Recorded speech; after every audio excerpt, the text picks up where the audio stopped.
Hello everyone, I'm Henry Tann. I'm finishing a DPhil thesis on the culture of merchants in late medieval Italy at Balliol College, Oxford, under the supervision of Professor Gervase Rossa and Professor Hannah Skoda. I'm really looking forward to the Moving Goods for Charity Across the Mediterranean People in Motion training school. It will be an invaluable opportunity to discuss new ideas, methodologies and sources together.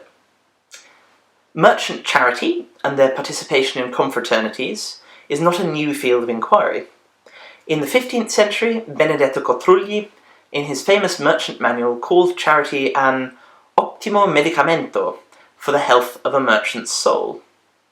In the 1940s, Armando Sapori studied the Conto di Messer Domine Dio in the Bari Company accounts. In the 1980s, Lester Little studied the connection between the expanding reach of markets and the growth of the profit economy and new ideas of religious poverty. More recently, Emily Kelly and Cynthia Camp-Turner have investigated the role of saints as intercessors between the wealthy and the divine. However, the study of merchant culture has rarely been integrated with the study of motion. In two different contexts, Elizabeth Lambourne's Abraham's Luggage and Daniel Lord Smale's Legal Plunder have already sparked my own interest in how the movement of objects can present new prospects of research. The books, letters, goods, and even reputations of late medieval merchants were not static, but rather were in continual motion. The convergence of motion and charity is an area which I would be extremely keen to discuss and explore further as a participant in this school. In my own research, I investigate how the ways in which merchants in late medieval Italy thought about their investments transformed how they imagined their fates, worldly and eternal.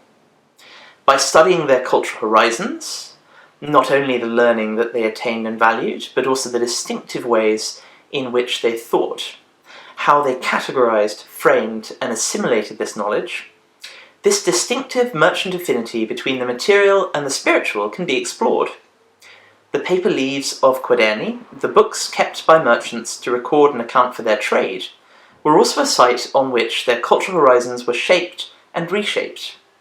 They were a record not only of exchange, but also of prayers, proverbs, poems, vernacular tales, medicinal recipes, and family memory.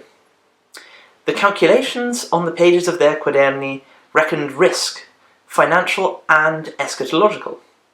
The circulation of these books was a mechanism by which an identifiable merchant culture was transmitted. Medieval merchants have been cast as early capitalists in the epic of progress towards a rational modernity, with their bookkeeping, their training, their propensity to quantify, their attitudes to time, their investment in long-distance trade and the trust which this exchange required, they have been seen as ideally placed to play this role. Their accounts, financial instruments, contracts, correspondence, manuals, nautical charts, all seem to cohere to this script. Yet, the reification of these categories has artificially separated this material from other elements of merchant culture. Merchants wrote prayers in their quaderni and accounted for the duration of a soul's stay in purgatory. Merchant manuals were financial, ethical, and spiritual works. Navigation invoked divine protection, with merchants reciting prayers that listed coastal shrines and consulting scaled charts that were framed by saints. Pharma was the crux of their traffic and eschatology. Seeing merchants as the heralds of modernity has obscured the affinities that distinguished merchant culture. Motion and charity are resonant ideas through which merchant culture and its affinities between the worldly and the spiritual may be explored. I look forward to meeting you all in Bologna and to learning more about your research and to exploring these ideas together.